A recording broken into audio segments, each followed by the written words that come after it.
Bonjour à tout le monde. Aujourd'hui, c'est le 13 septembre 2024. Attention, c'est un vendredi, donc ceux qui sont superstitieux, vendredi 13. Autrefois, on pensait que ça voulait dire quelque chose, mais enfin, c'était un peu comme quand il y avait un chat noir qui traversait la rue, donc ça portait malheur ou des affaires comme ça. C'est plein de choses comme ça, mais un vendredi 13, en réalité, aujourd'hui, la journée est très belle. Ça rappelle finalement que l'été tire à la fin, mais quand même, les journées commencent à être un peu plus fraîches, et surtout le soir, et puis tout ça. Donc, finalement, tout est beau. Qu'est-ce qu'on s'attend du marché? On s'attend que la semaine prochaine, M. Powell baisse les taux d'intérêt. Est-ce qu'il va les baisser de 0,25? Est-ce qu'il va les baisser de 50, 0,50, donc des points de base, c'est-à-dire la fraction de 1%, c'est-à-dire 0,25 ou encore 0,50? On ne sait pas, mais on suppose qu'au moins 0,25 il va le faire parce que l'économie va bien, l'inflation est basse, et puis elle n'est pas encore en dessous de 2% que M. Powell veut, mais quand même, on est à 2,5, quelque chose de comme ça. Voilà, une fois dit tout ça, de quoi on va parler aujourd'hui? Aujourd'hui, on va parler d'un sujet qui s'appelle, c'est intéressant, c'est la maladie hollandaise. Euh, Maladie hollandaise parce que c'est la traduction de l'anglais, mais est-ce que c'est vraiment une maladie? Oui, c'est une maladie économique. C'est quoi une maladie hollandaise? Et pourquoi hollandaise? Hollandaise parce que si vous regardez la première page du vidéo, elle vous dit que c'est un phénomène économique qui relie la découverte de ressources naturelles à une dévaluation des autres secteurs économiques, et comme l'industrie manufacturière. Et le terme est né après la découverte du gaz naturel aux Pays-Bas en 1959. Là, 1959, fin dans les années 50. Qu'est-ce qu'on a découvert dans les années 50 en Hollande? Ben, un immense gisement de gaz naturel. Donc, la Hollande, qu'est-ce qu'elle faisait? Elle pouvait vendre, exporter, disons, ce gaz naturel. Et tout va bien, elle était payée par les autres pays, et puis tout est bien. Mais des économistes ont étudié l'effet que ça peut créer, à part la Hollande, que ça peut créer dans d'autres pays du monde, une situation dans laquelle on a, mettons, une ressource naturelle, laquelle est vendue sur, mettons, le pays fait cette ressource naturelle, elle l'extrait, puis il l'envoie dans le monde, mais en même temps, donc, elle reçoit de l'argent des pays qui achètent ce produit-là et fait monter la valeur de la monnaie du pays exportateur. Et ça pénalise l'industrie qui manufacturière, par exemple, du même pays. Par exemple, juste pour vous donner un exemple, imaginons que l'Alberta, la province de l'Alberta, riche en pétrole et tout ça, devient indépendante, un pays indépendant avec une monnaie qui s'appelle, je sais pas, le dollar albertain. Et puis, ils vendent le pétrole, mais en vendant le pétrole dans le monde, ou surtout aux États-Unis, finalement au reste du Canada, ils sont payés par les clients. Donc, cette monnaie étrangère, surtout les États, la monnaie dollar US et tout ça, qu'est-ce que ça fait? Ça fait que l'Alberta devient très riche en dollars US. Donc, mettons, en devenant très riche en dollars US, qu'est-ce qu'elle va faire? Ben, la monnaie albertaine prend de la valeur parce que le pays a plus de valeur à présent.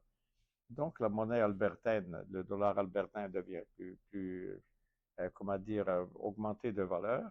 Et donc, la production, mettons, de l'Alberta, mettons, ceux qui font des chaises, qui font, je ne sais pas, des meubles, en fait, des choses comme ça, tous ces gens-là qui exportaient aux États-Unis ont de la difficulté à exporter parce que les États-Unis, le client américain doit payer euh, dans la monnaie de l'Alberta qui a pris de la valeur entre-temps par rapport au dollar US.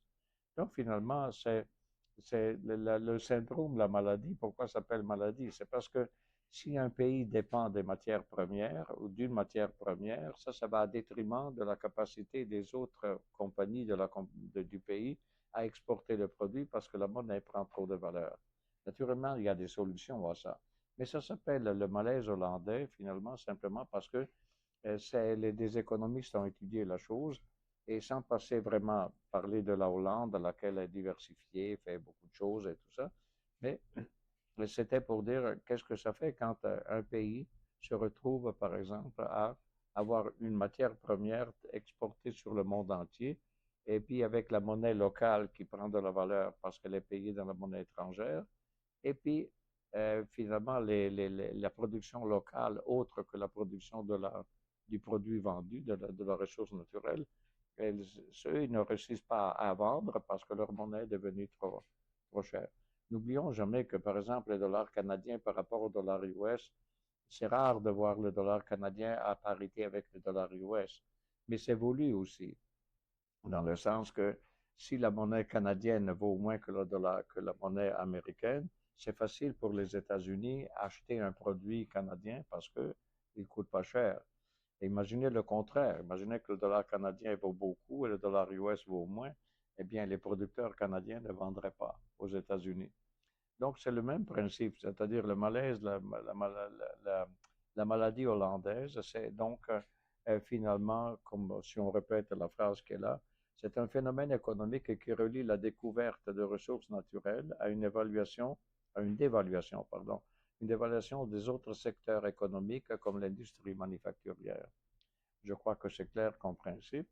Si on s'en va à la page suivante, donc quels sont les mécanismes de la maladie hollandaise? Donc, on a une boom des exportations de ressources naturelles, donc il y a une appréciation de la monnaie nationale, une perte de compétitivité des autres secteurs, industrie manufacturière agricole ou l'agriculture. Les conséquences économiques de tout ça, c'est qu'il y a le déclin de l'industrie manufacturière. Donc, on produit moins parce qu'on ne peut pas exporter à l'étranger parce que notre monnaie est trop forte. Donc, finalement, il y a un déclin de l'industrie manufacturière. Donc, ça crée du chômage. Donc, ça crée des inégalités sociales. Finalement, c'est mauvais, finalement. C'est ça que ça veut dire dans les conséquences. Donc, les conséquences sociales et politiques, c'est la dépendance économique, finalement. On dépend d'un produit. Imaginez l'Arabie saoudite qu'elle dépend essentiellement de la vente de pétrole. Euh, est-ce que quel est l'effort de l'Arabie saoudite? Je crois, je ne sais pas si j'interprète bien ce que je lis, mais finalement, ils veulent se diversifier, ils veulent faire autre chose, mais ils n'ont pas une industrie de production de voitures, par exemple. Ils n'ont pas des produits qu'ils vont exporter.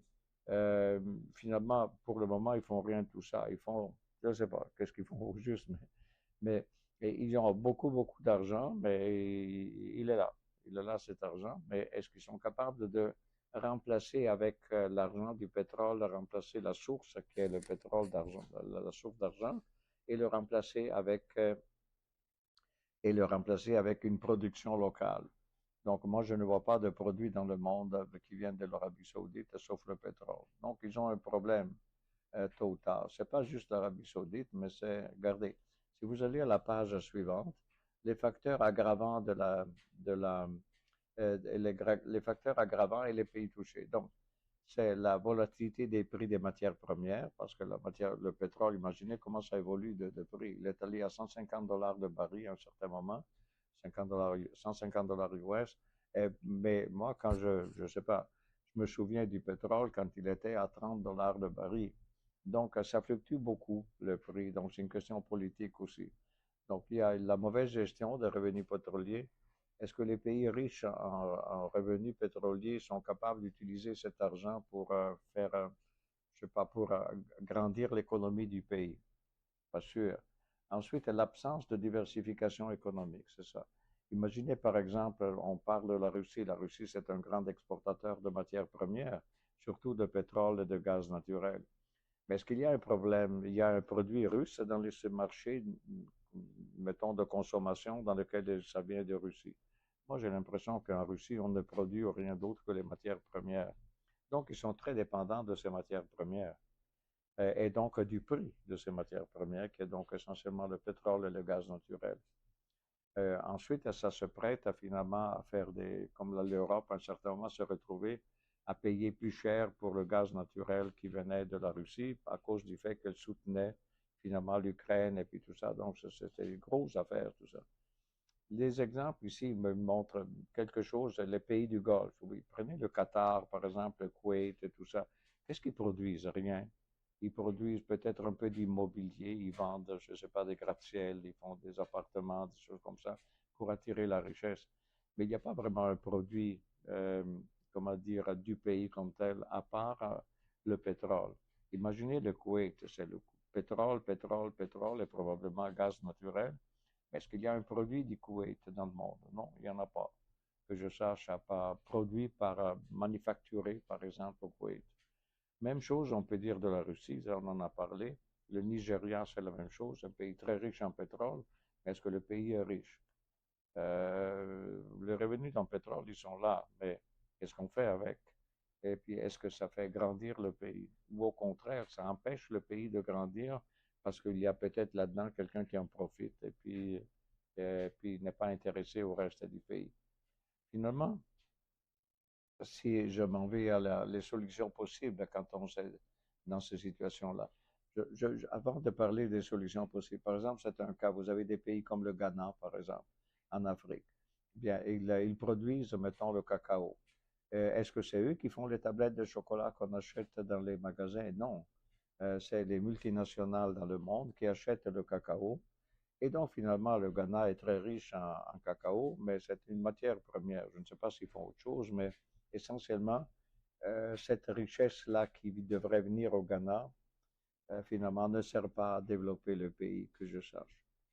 Euh, les solutions, regardez, il faut de la diversification économique, donc développement d'autres secteurs d'activité, c'est ça le problème. Ensuite, vous avez la promotion des investissements. Est-ce que le pays est capable de faire ça? Gestion prudente des revenus pétroliers. Par exemple, prenez la Norvège. La Norvège a, par exemple, sur la côte de la Norvège, tout au long de la côte de la Norvège, dans l'océan, il y a des puits de pétrole. Donc, finalement, ils vendent le pétrole ou le gaz naturel et ils ont beaucoup d'argent. Qu'est-ce qu'ils font, les Norvégiens? Ben, ils prennent cet argent et ils font un fonds de ce fonds qui travaille pour générer de la richesse. Et finalement, c'est une sorte de trésor pour les citoyens norvégiens, ce qui est très bien. Fonds souverains, il n'y en a pas beaucoup. Finalement, moi, de mémoire, je me rappelle finalement juste de la Norvège. Éducation et formation, c'est-à-dire il faut éduquer les citoyens à devenir autonomes, c'est-à-dire à apprendre à construire, à produire, à faire des voitures, je sais pas, à faire des écrans de télévision, enfin, tout ça. Et donc, ça demande donc le développement des compétences locales. Donc, finalement, quand on a un produit qui est vraiment fondamental pour le pays, comme production, et c'est finalement la source première de revenus du pays, il faut aussi améliorer la capacité des citoyens et de les rendre aptes à produire des choses autres que finalement vivre éventuellement des revenus qui viennent de cette matière première vendue. Et naturellement, ça crée de la corruption. Euh, Pensez un peu peut-être à l'Afrique. L'Afrique, c'est peut-être le continent le plus riche de matières premières. Ils exportent des matières premières, mais est-ce que c'est un pays dans lequel la population est riche? À en juger, par exemple, demander ça à un Européen, et puis on ne comprend pas pourquoi en réalité beaucoup de gens d'Afrique prennent un bateau, risquent leur vie pour s'en aller en Europe, parce que leur pays d'origine ne leur offre rien. Et voilà, ça c'était le sujet, c'est un sujet vraiment important. Et puis, je vous suggère de regarder, si vous allez sur Wikipédia, par exemple, en français, c'est bien expliqué ce phénomène-là de la maladie hollandaise. Et voilà, et c'est tout pour aujourd'hui.